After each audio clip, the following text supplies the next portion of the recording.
കഷ്ടകാലം വന്നപ്പോ ഞങ്ങളുടെ ഓടിപ്പോയിന്ന് കരുതല്ലേ? ഞാൻ അങ്ങനെ കരുതിയിട്ടില്ല, പറഞ്ഞതുമില്ലല്ലോ.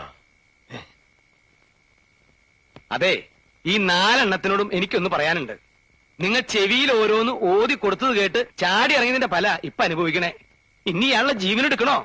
അതിനാണോ ഇപ്പൊ തിരിച്ചു വന്നിരിക്കണേ? ഉണ്ട ചോറിന് നന്ദി കാണിക്കാത്തവരല്ല വാരരെ ഞങ്ങള്. ആണോ? എന്നാ ദയവ് ചെയ്ത് ഇവിടുന്ന് ഒന്ന് പോവാ. അങ്ങനെ ഒരു നന്ദി കാട്ടുക ഇപ്പൊ വേണ്ടത്.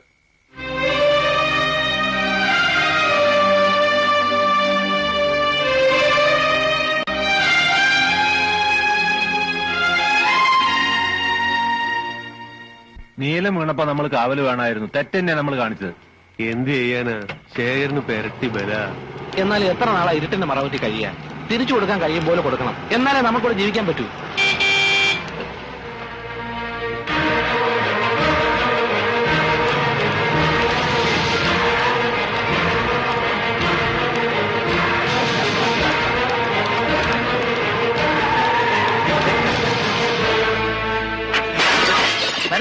വിടരുത്, ഈ നായ വിടരുത്.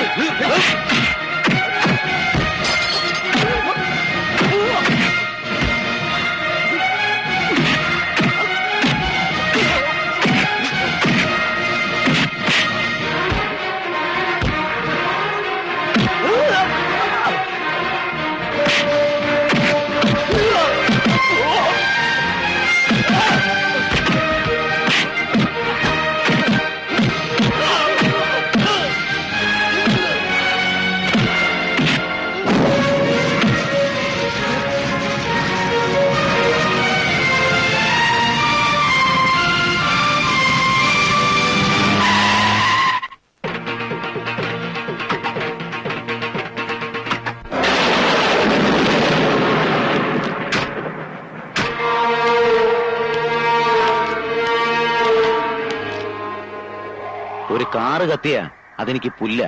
പകരം നിന്റെ ഈ തറവാട് കത്തിച്ചു കളയാൻ എനിക്ക് കഴിയാഞ്ഞിട്ടല്ല. എനിക്കറിയേണ്ടത് നീ പടയൊരുക്കം തുടങ്ങിയൊന്നാ. ഇന്നലെ നടന്നതൊന്നും എന്റെ അറിവോടെ അല്ല. എനിക്കൊരു പടയിലും താല്പര്യവുമില്ല. നീ വെറുതെ പേടിക്കുകയാണ്. പേടിയല്ല നീലേണ്ട, എനിക്ക് സന്തോഷ. നീ ഇറങ്ങണം, പഴയ കണക്കുകളൊക്കെ തീർക്കണ്ടേ. അപ്പോഴേ എനിക്ക് ഈ കളിയിൽ ഹാരം കൂടൂ. നിന്നെ ഞാൻ ഇറക്കും. മുണ്ടക്കൽ ഉത്സവത്തിന് ഇനി അധികം നാളില്ല. നിനക്കതിന് കഴിയില്ല. തീർക്കാൻ കണക്കുകൾ ബാക്കി വെക്കുന്ന സ്വഭാവം എനിക്കില്ല. അങ്ങനെ ആയിരുന്നുവെങ്കില് തളർന്നുപോയി കയ്യിൽ ഒരു കത്തി കെട്ടി വെച്ച് ഞാൻ വന്നനെ മുണ്ടക്കിടെ വാതിലും ചവിട്ടി തുറന്ന്. പഴയ നീലകണ്ഠനെ മറക്കാൻ ഞാൻ തന്നെ ശ്രമിക്കുക. ഓർമ്മിപ്പിക്കാൻ നീ വെറുതെ ശ്രമം നടത്തണ്ട ചേര. നീ പോ.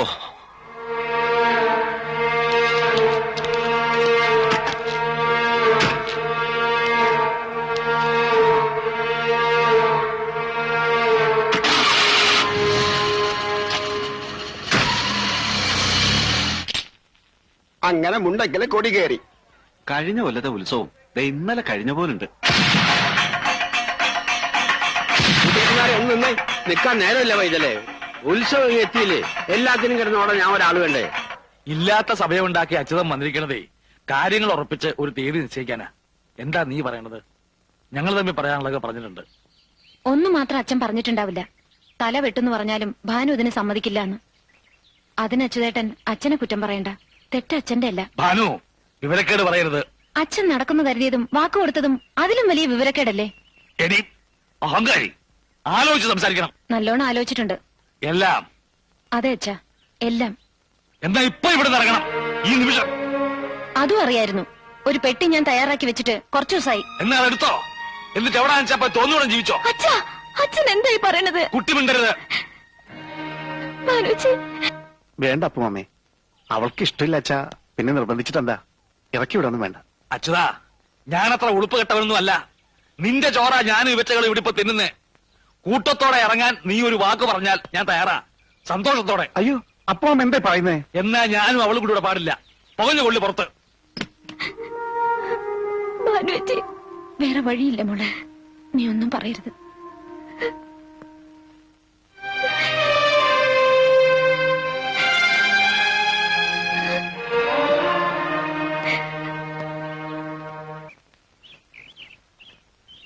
അപ്പോ അത്രത്തോളായില്ലേ?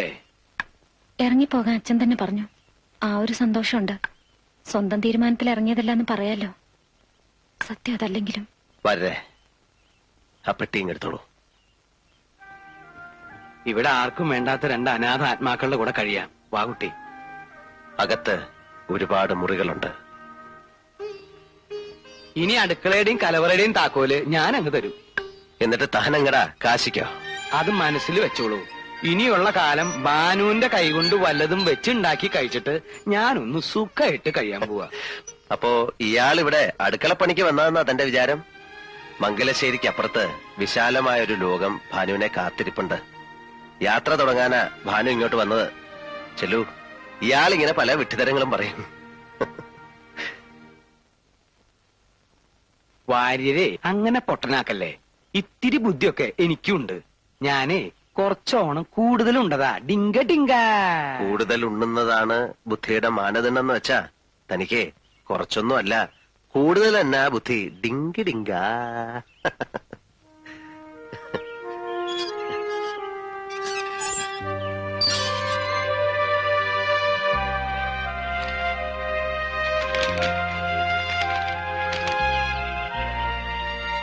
വരേ വരേ. എന്താ? ടെലിഗ്രാം ഡൽഹിന്ന്, CS-ന്റെ. ഉടനെ പുറപ്പെടണമെന്ന്. എന്താ?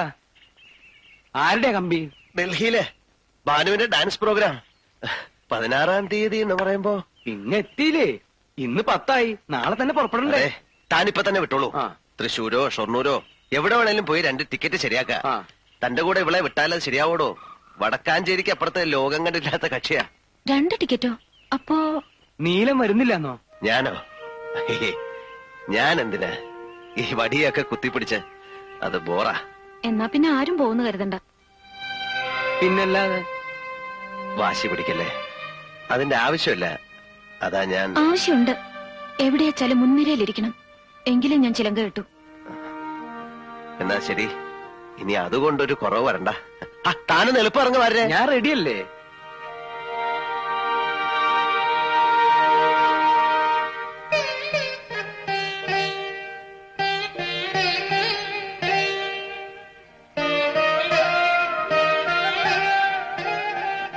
എന്താ ഒരാലോചന? ഞാൻ ഓരോ കാര്യങ്ങൾ ഓർത്തങ്ങനെ നിന്നുപോയി. ഗംഭീരാവണം പ്രോഗ്രാം. പലരും ഉണ്ടാവും കേമന്മാർ. നൃത്തം കഴിയുമ്പോ ബാക്ക് സ്റ്റേജിൽ അഭിനന്ദിക്കാൻ വരുന്ന മഹാന്മാരുടെ ബഹളം. ഞാനതിങ്ങനെ മനസ്സിൽ കാണുമായിരുന്നു. സത്യം പറയട്ടെ, എനിക്കിപ്പോ വലിയ മോഹങ്ങളൊന്നുമില്ല. നൃത്തത്തിനോടുള്ള ആ ആവേശമൊക്കെ വിട്ടുപോയെന്ന് തോന്നുക. വിഡ്ഢിത്തരം പറയരുത്. ആ ആവേശമാണ് പ്രാണവായു പോലെ കൂടെ വേണ്ടത്. പിന്നെ മോഹങ്ങൾ ഒരുപാട് മോഹിച്ചാലേ കുറെയെങ്കിലും നടക്കൂ. ആകാശത്തോളം മോഹിച്ചോളൂ, ഒരു കുന്നോളം കിട്ടും. ഇതുകൊണ്ടൊന്നും ആയില്ല. കടലും കടന്നു ചെല്ലണം. കാലുകുത്ത് നരങ്ങുകളെല്ലാം കീഴടക്കണം.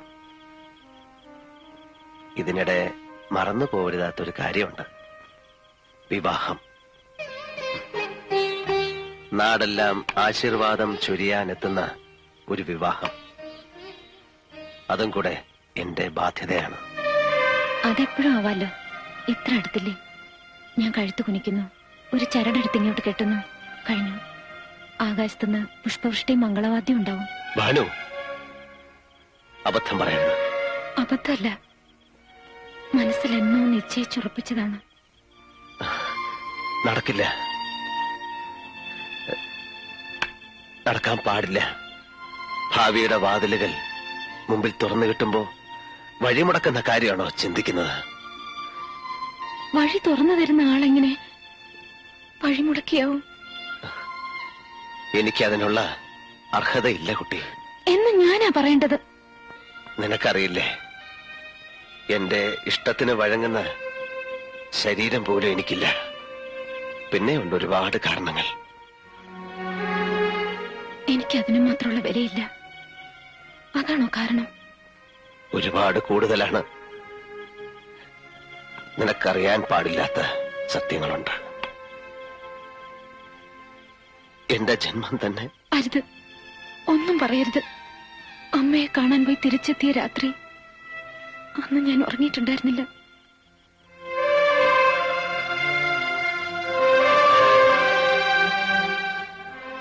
വേണ്ട, ആ വിഷയം അവസാനിപ്പിക്കാം. എല്ലാം തന്റെ നന്മയ്ക്കായിരുന്നുവെന്ന് പിന്നീട് ബോധ്യമാവും.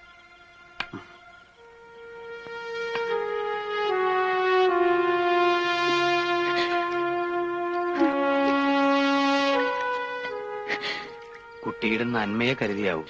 ആ നന്മ എനിക്ക് വേണ്ട. ഈ ജന്മം മുഴുവൻ അദ്ദേഹത്തെ ശുശ്രൂഷിക്കാനുള്ള ഒരു അവകാശം, അത്രേ ഞാൻ കൊതിക്കുന്നുള്ളൂ. മോളെ, നീ നാളെ ലോകം മുഴുവൻ അറിയപ്പെടേണ്ട കലാകാരിയാണ്. പക്ഷെ ഞാനൊരു പെണ്ണും കൂടിയാണ് വാര്യരമ്മാവ. ഇത്തിരി മോഹങ്ങൾ ഞാൻ കൂട്ടിവെച്ചിട്ടുണ്ട്. അതെല്ലാം മറക്കുന്നതിൽ എളുപ്പം മരിക്കുന്നത്.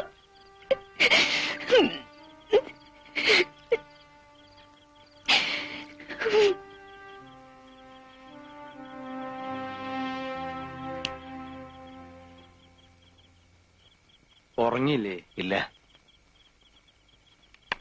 ആ കുട്ടിയുടെ കണ്ണ് തുറന്നിട്ടില്ല. ഒരു നേരം പോക്ക് പറഞ്ഞു. നടക്കാൻ പാടില്ലാത്ത ഒരു വിഡ്ഢിത്തം. നീല, ഒന്നിങ്ങോട്ട് നോക്കുക. ഞാൻ ആ മുഖം ഒന്ന് കാണട്ടെ. ഏതിരുട്ടിൽ വേണമെങ്കിലും വിളിച്ചോളൂ. പക്ഷേ ഈ കണ്ണെനിക്ക് കാണാമെങ്കിൽ ആ ഹൃദയം എനിക്കറിയാൻ പറ്റും. ഇന്ന് ഈ ദേഹത്ത് ജീവൻ തുടിക്കുന്നുണ്ടെങ്കിൽ അത് മരുന്നിന്റെയും മന്ത്രത്തിന്റെ അല്ല, ആ കുട്ടിയുടെ പ്രാർത്ഥനയുടെയും സാമീപ്യത്തിന്റെയും ഫല. എന്റെ മുഖത്ത് നോക്കി പറയൂ, നീലാണ്ടന് ഭാനുമതി ഇല്ലാതെ പൂർണ്ണതയുണ്ടോ? വാര്യരെ, വിഷം തരാൻ ആവശ്യപ്പെട്ട് എനിക്കൊരു സ്ഥാനം നൽകിയിരുന്നല്ലോ അച്ഛന്റെ. ആ സ്ഥാനം സ്വീകരിച്ചിട്ട് പറയാ, ആ കുട്ടിയുടെ കണ്ണീർ തുടയ്ക്കണം. അവരുടെ നന്മയാണ് ആഗ്രഹിക്കുന്നുവെങ്കിൽ ചാവോളം അതിനെ നെഞ്ചിൽ ചേർത്ത് നിർത്തണം.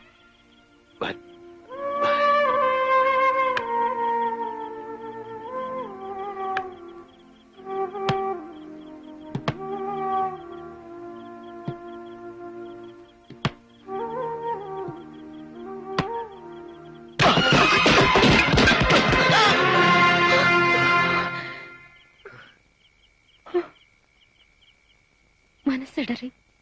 അതാ കാല്.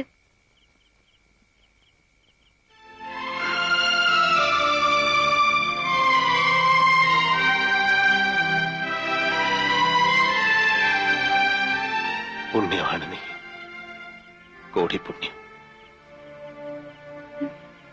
മുറിവിൽ തേൻ പുരട്ടുന്ന നിന്റെ സാന്നിധ്യം വേണ്ടെന്ന് വയ്ക്കാൻ തോന്നിയത് നിന്നോടുള്ള ഇഷ്ടക്കൂടുതലുണ്ട്. ഇനി ഒന്നിനും, മരണത്തിന് പോലും നിന്നെ ഞാൻ വിട്ടുകൊടുക്കില്ല.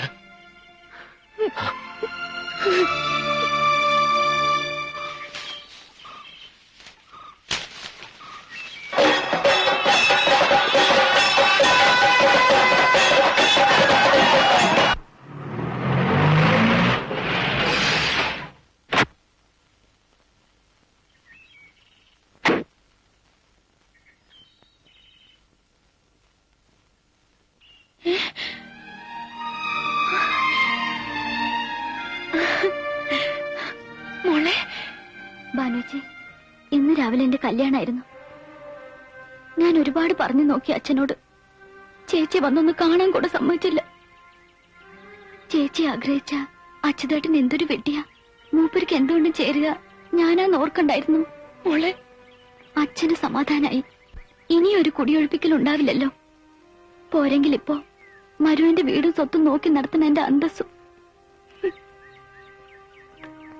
എനിക്കിഷ്ടമല്ലാതെ ഇഷ്ടവും ഇഷ്ടക്കേടും എന്നെ പോലൊരു പെണ്ണിന് അങ്ങനെയൊക്കെ ഉണ്ടോ? കിട്ടിയത് മഹാഭാഗ്യം എന്ന് കരുതല്ലാണ്ട്. ഭാരതി ചേച്ചി വിളിക്കണം.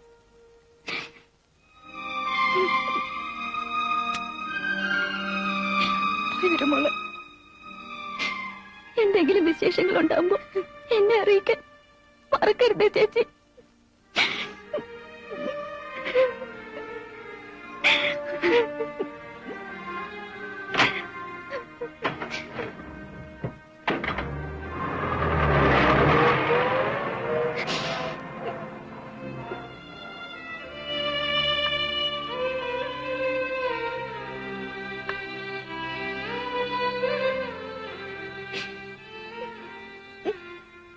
അവൾക്ക് നല്ലത് വരാൻ പ്രാർത്ഥിക്കൂ.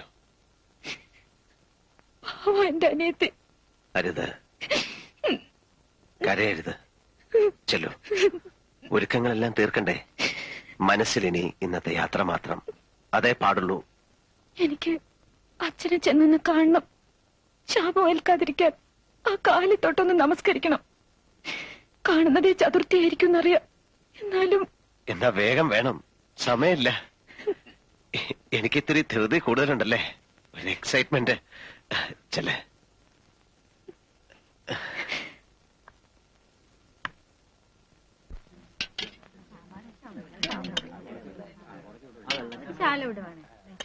ഞാൻ പറയായിരുന്നേ, ഒരു കണക്കിന് ഈ അന്നദാനം നന്നായത്. ഒരു വിവാഹ സദ്യ എന്നൊക്കെ പറയുമ്പോ എന്താ ചെലവ്? പെട്ടെന്നെടുത്ത തീരുമാനമായിരുന്നല്ലോ. ആരെയും വിളിക്കാനും പറയാനും ഒന്നും പറ്റിയില്ല. പിന്നെ നോക്കിയപ്പോഴേ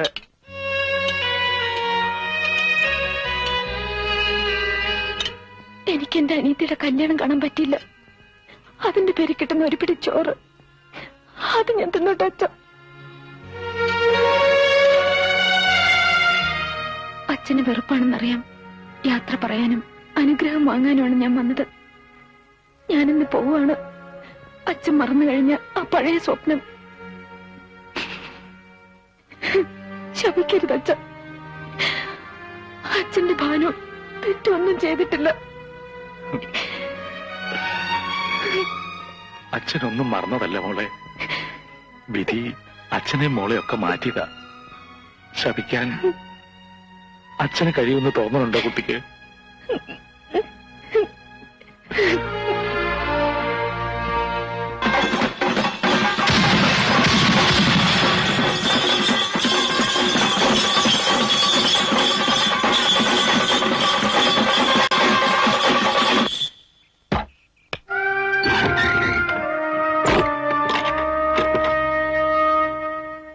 എന്തൊക്കെയോ മറന്ന പോലെയുണ്ട്. എടിപിടിന്നുള്ള യാത്രയായി പോയില്ലേ? എന്ത് മറക്കാൻ, എല്ലാം മറക്കാനല്ലേ ഈ യാത്ര. ഭാനുവിനെ കാണുന്നില്ലല്ലോ.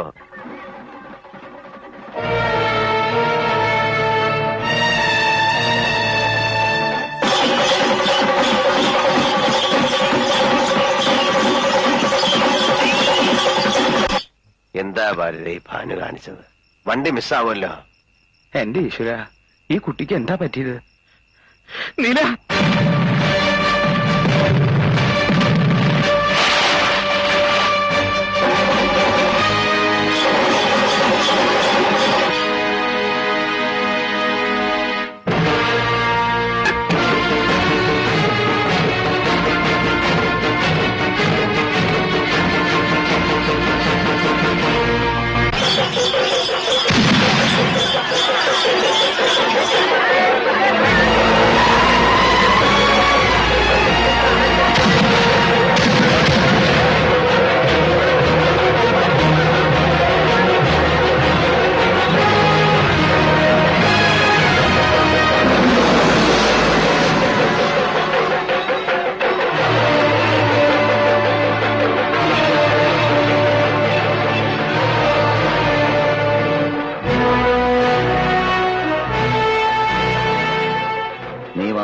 അല്ലേ?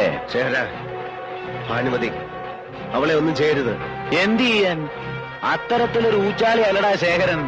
നിന്നെ ഇവിടെ കൊണ്ടുവരാൻ എനിക്ക് അങ്ങനെ ഒരു വഴി നോക്കേണ്ടി വന്നു, അത്രേ ഉള്ളൂ. അവളെവിടെ? ധൃതി വെക്കാതെ അവൾ ഇവിടെ തന്നുണ്ട്. കഴിഞ്ഞ കൊല്ലം ഇതേ ദിവസം നീ അലങ്കോലമാക്കിയ ഉത്സവം, അന്ന് നാലുപാടും വിരണ്ടോടിയ അതേ നാട്ടുകാർ. ഇക്കുറി നിന്നെ എനിക്ക് ഇവിടെ കിട്ടണമായിരുന്നു. എന്ത് വേണമെങ്കിലും ഞാൻ നിനക്ക് തരാം. എന്നിട്ട് ഞാൻ പൊയ്ക്കോളാം. ശേഖര, ഞാൻ എന്തും തരാൻ തയ്യാറാണ്. നീ എനിക്ക് ഒന്നും തരണ്ട. ഞാൻ തരുന്നത് നീ വാങ്ങിച്ചാ മതി. ഈ പുരുഷാരം നോക്കി നിൽക്കേ, ഞാൻ നിന്നെ തല്ലാൻ പോവുക. പട്ടിയെ തല്ലും പോലെ. തിരിച്ച് നീ കൈ പൊക്കരുത്. പൊക്കിയാൽ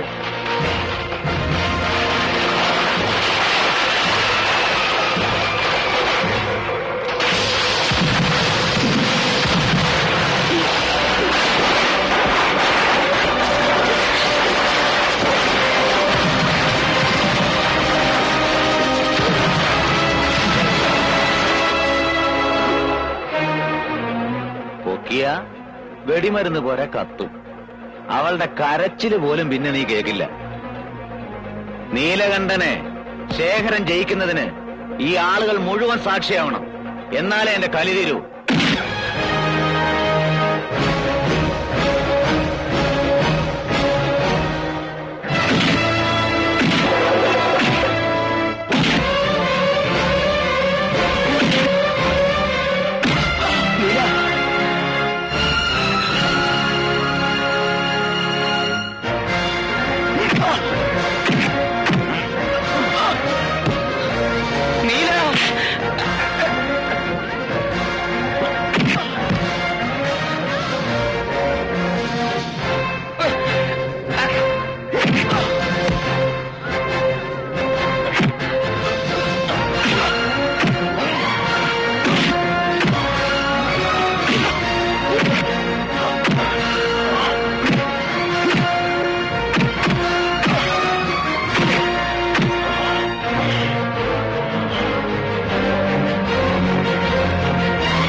ശര, എനിക്ക് ജീവിക്കണം, സ്വസ്ഥമായിട്ട് ജീവിക്കണം. അതിന് തടസ്സം നിൽക്കാൻ ഇനി നിന്റെ കൈകൾ ഉണ്ടാകരുത്. അതുകൊണ്ട് ഞാനിത് എടുക്കുക.